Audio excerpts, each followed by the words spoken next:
Hi and welcome to another episode of Delaware County Political News Meet the Expert. Today we are here with Cliff Wilson, former chair of the Delaware County Democratic Party and candidate for South East Delco School District. Cliff Wilson has spent his adult life in politics and public service. In New York, he reached the elected office of state representative and served for 8 years. Here in Pennsylvania, over the past 30 years, he has held a number of party offices. Chair of the Radnor Democrats for 4 years, chairman of the County Democratic Party for 16 years, and now chair of the South East Delco Democrats for the past 10 years. He held an appointed county office of member of the County Board of Elections and also served as the executive director of his own borough of Folcroft. Now at the age of 71, he seeks election of the South East Delco School Board. Mr. Wilson, thank you for being a guest on Delaware County Political News. Well, thank you for inviting me, and thank you for producing independent news. My pleasure. Cliff, after 45 years, what caused you to run for school board? It's a good question. I think there are two basic broad sets of reasons. Back in 1972, the first time I ever sought any public office, was part of a great movement. People refer to the McGovern candidacy, the anti-war movement, and there were people all across America who were seeking to run for party and public office. As part of that movement, I ran. I didn't win. It was a primary, but I ran against a very conservative Democrat.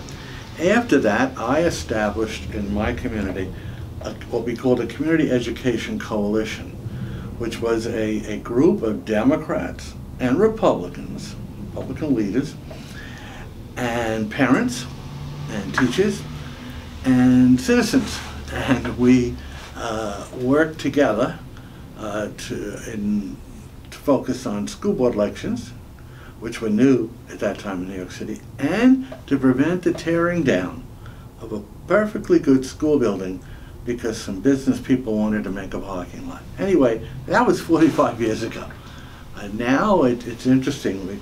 We're in the year 2017, and I have pretty much retired, but again, we have a nationwide movement. We have the people of this country, I believe, especially liberals, progressives, and many moderates, rising up. They call themselves the resistance, and they are opposing this Trump, I hate to be, I'm going to say it, neo-fascist type operation that is threatening the very democratic system we have. And I couldn't sit by and do nothing. I had to do something. Well, what have I done all my life? I've run for public office, I've held public office, I've made a difference. So I said, well, I'll run for the school board unless I can find a younger person in Folcroft who wants to. I couldn't. And so I ran for the school board, won the Democratic primary, and now we have the general election in November. I guess it's my way of being part of this resistance, and I have some very strong feelings about the future, and the future depends on today's children. We have a great kindergarten program in Southeast Delco. We need to expand and have a really great pre-K program. You're anticipating my next question. What do you want to do? What do you want to do if elected? Well, that's one of the things. I want to focus on pre-K. I think we need to evaluate what the resources are in the district, how many private pre-K centers there are, what do they cost our citizens. The National Administration is talking about cutting back on Head Start. Interborough School District has just looked into the idea of the school district being involved in pre-K. We need to look into all of that because it's clearly been proven that we have a greater impact on children's future and their education and their willingness to be educated in pre-K and in kindergarten. When we've gotten to high school, they've made up their mind what they want to do about whether they want to learn this stuff or not. It's very hard to to change that. So that's one of the things I want to do. The other thing I want to do is really advocate for a statewide broad-based tax to pay for education, whether it's a sales tax, whether it's a small income tax like Governor Casey wanted. We need to get away from the property tax. It's unfair to homeowners, it's unfair to senior citizens, and it's unfair, frankly, to the students and the children because they are limited. You can only get so much, whether they say blood out of a stone. You can't get blood out of a stone. You can only get so much money out of property taxation. So I want to advocate, I want to lobby. You know, I've been at every level of government, and I know how government works. What are the townships and boroughs that make up the Southeast Delco Dems? Well, there are 4 municipalities. Fulcroft, the borough of Fulcroft, where I live, the borough of Sharon Hill, and the borough of Collindale. Then there is the township of Darby, not the borough, township of Darby, which actually, the only township I think in Pennsylvania that has 2 non-attached pieces. It's almost like 2 separates. Without complicating this too much, is that where you're running as a school board member? Yes, those 4? Yes. Thank you. The 4 or 5, I think of it as 5 because I think of the Darby Township as 2 communities, Darby Township and Briarcliff.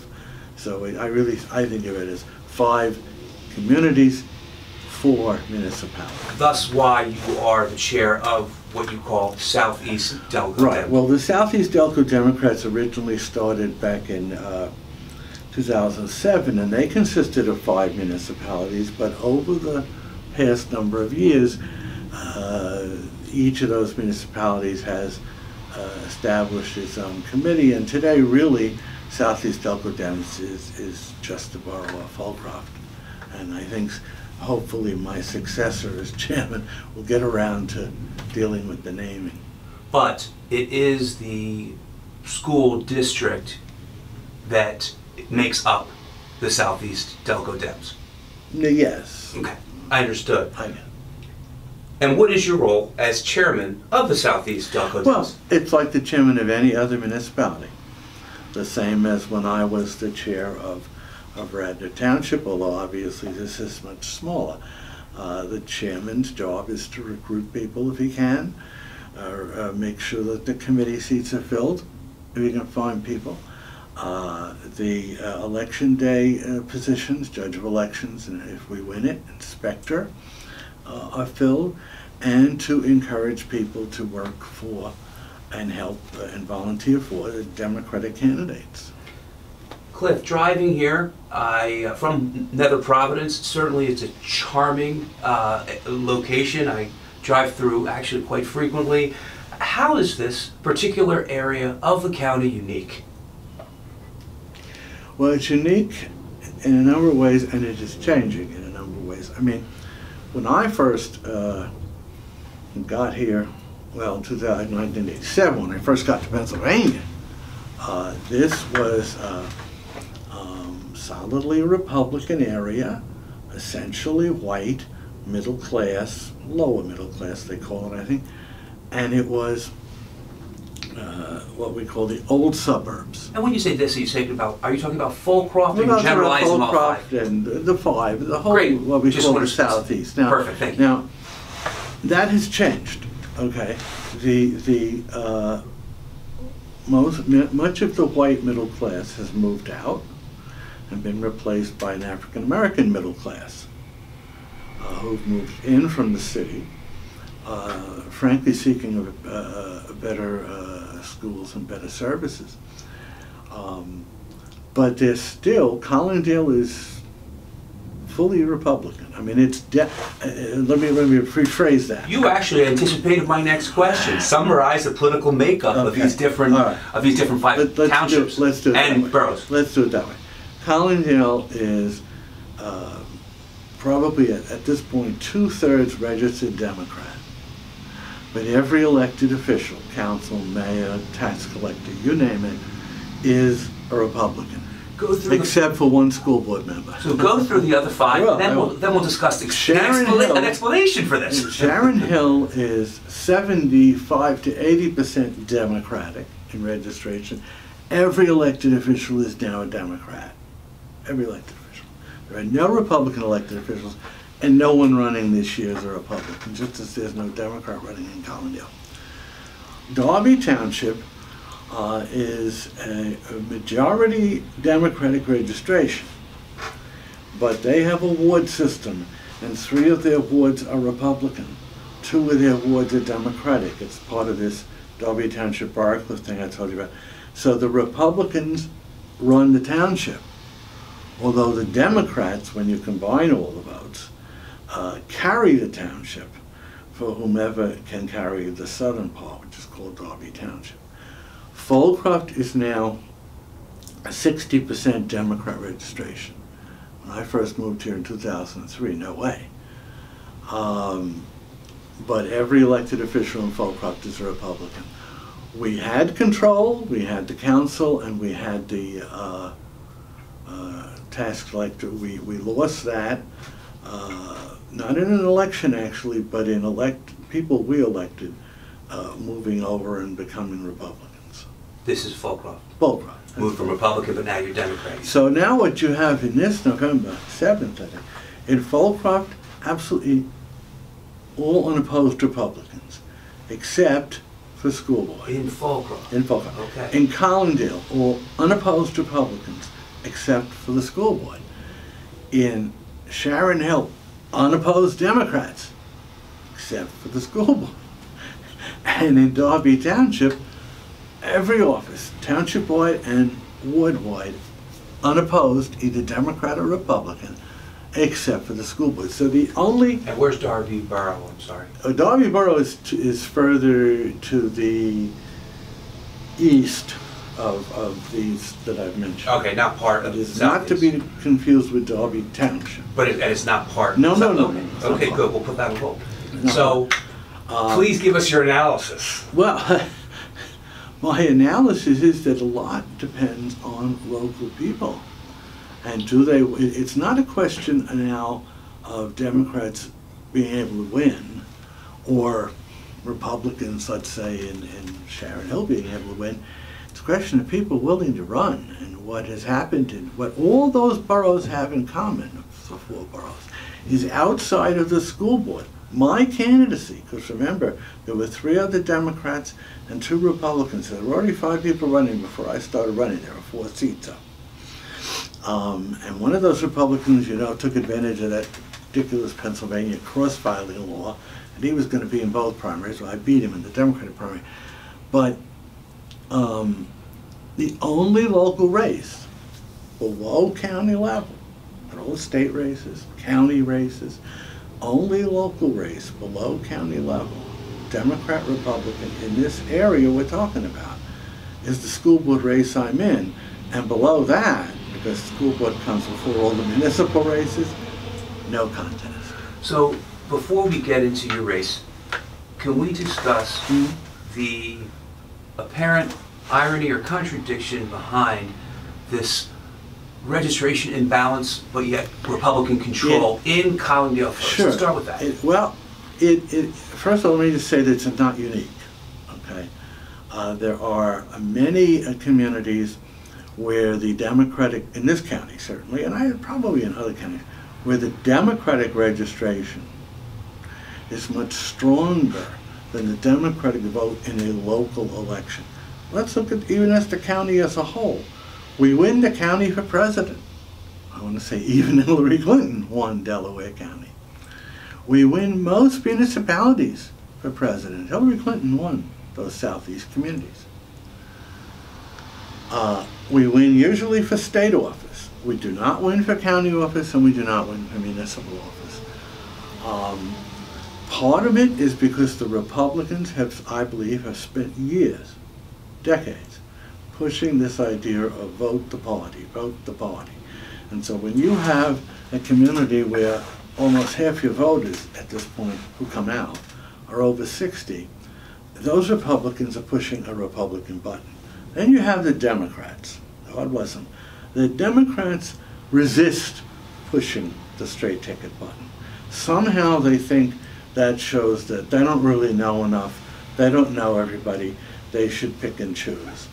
Well, you got the president you got, okay? And it's because in too many parts of this country, that's exactly been the attitude. The Democratic Party is not always exactly good enough, so we don't vote for every Democrat. I'm going to tell you right now, we have a ballot in November, goes from Judge of the State Supreme Court, Dwayne Woodruff, all the way down to Judges of elections. 4th Precinct Inspector. Sure. Lower than judge.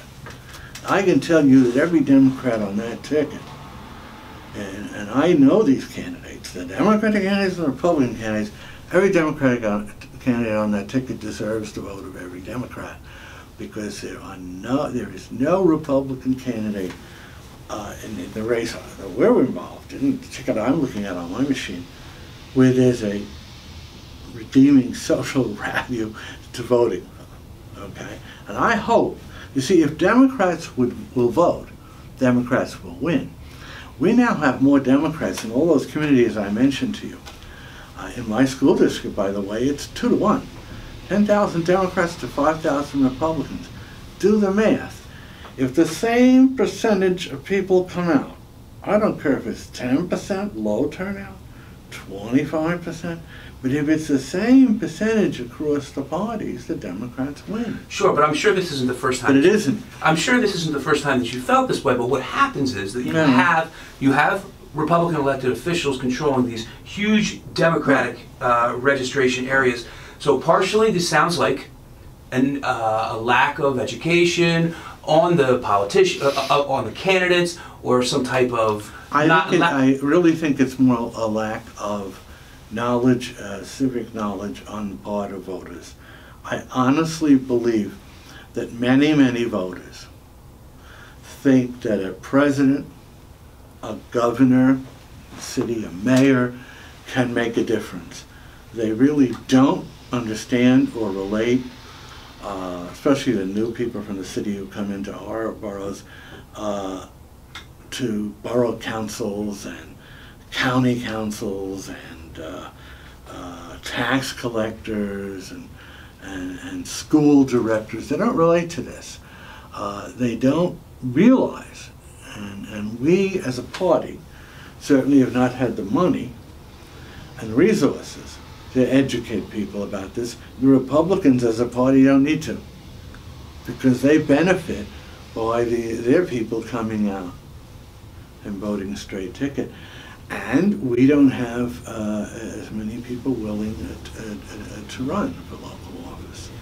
So this covers the question on Collingdale, like we discussed, but also you said that on, Cliff, if you would restate, you said you have in Sharon Hill, you have totally Democratic. You have the council people are totally Democratic. The mayor, the council, everybody.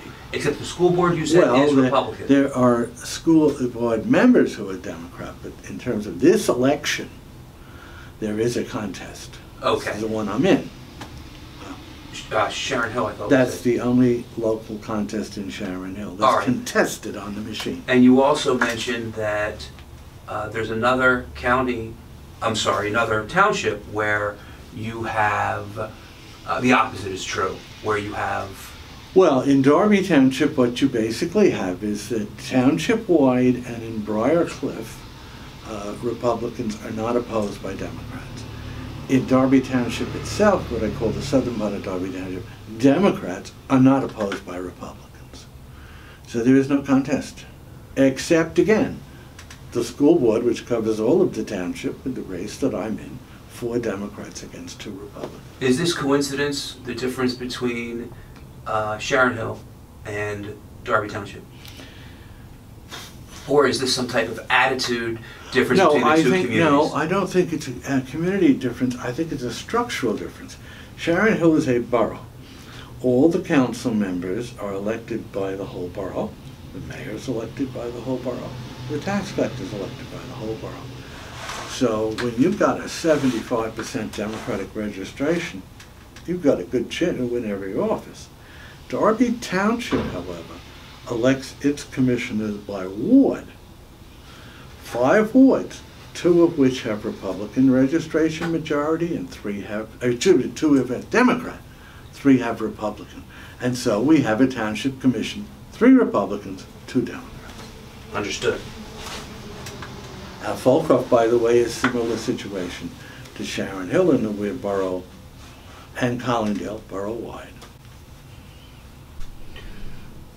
You mentioned the one issue regarding kindergarten. Are there any other pre-K, pre-K? Yeah, Are there any other issues involved in your race? We have a kindergarten center in South East Delco. All the kindergarten children are at that center. It's not in each of the elementary schools, and it's a great thing. It's one of the great educational triumphs, if you will, of the South East Delco district. What we need to do, as I said earlier, is to focus also on pre-K.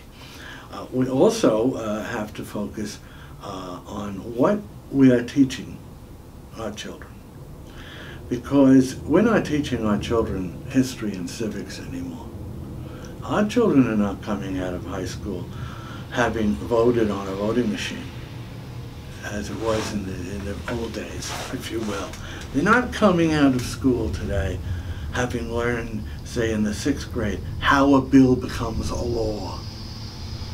And so today they watch TV and the president cheers and says, look, we just passed the House. Now, the older people like me now, well, that's not how a bill becomes a law. We learned it in school. We're not teaching that. We're not teaching civic responsibility. We're not teaching about local and state government. We're not teaching about history. Now, there's nothing wrong with teaching the history of the United States in a positive way, and also in telling the truth. I was educated as a historian at NYU, and I'm the first one who believes that when we tell the story of America, we should tell the truth. There's nothing wrong with telling people why General Custer decided to fight the Indians a little bighorn because he was hoping to become president. Nothing wrong with that. There's also nothing wrong in saying, look, the man gave his life fighting for something he believed in, as did his opponents, the Native Americans. I don't think we have to take one side and oppose the other side. We can teach history. We can teach the facts. We can teach the dates. So that how do you expect people to come out of school today and know the difference between real news and fake news if we haven't taught them basic history? And I'm sorry, dates are important. You know, we talk about Confederate memorials. Do you know that they've taken polls that people think Robert E. Lee was the general who beat Japan in World War II? What percentage? It's hard to good percentage, high percentages. Which is it's crazy, but they do, because they learn names and concepts. They don't learn dates, and there's nothing wrong with learning dates. So I think we have to get back. People call it teaching basics. We're teaching reading, writing, and arithmetic, but we need to be teaching history and civics, and we need to be teaching children. And we don't do that today. See, I think every child matters. We don't teach children today. We teach tests. We teach so the school can pass a test for the state. And measure. And right, and meet certain measurements. We should be teaching every child. Now, my granddaughter has some problems with autism. And when she went to Delcroft, she had what's called an IEP, Individual Educational Plan. People would meet, and there's all sorts of people would meet, and they would 20 pages of paperwork, and all right, very elaborate. But we don't need all that elaborate. But every student should have an individual educational plan. It could be as simple as the teacher and the parents, when they have the parent conferences, maybe filling out one sheet of paper, just keeping track of the students. I have another grandchild who loves, absolutely adores animals. She also absolutely adores creating things. And she's not in our school district now, but is anybody paying attention to that? That maybe these are two things that she could be guided too in the right direction so that she might someday in her life have a profession that children enjoys. To do that, we have to focus on each child, and that's why I say every child matters. Cliff, I hope you have more time to stay for episode 2, part 2. As much time as you have. We have been here with Cliff Wilson, chairman of the South East Delco Dems, and I am your host, Larry DeMarco. If you like this show, please share it with all the members of your contact list and Facebook friends. And if you like my show, please like, follow, share, and subscribe. Don't forget to watch part 2 of Cliff Wilson, former chair of the Delaware County Democratic Party. We are signing off. Tune in next time. Bye for now.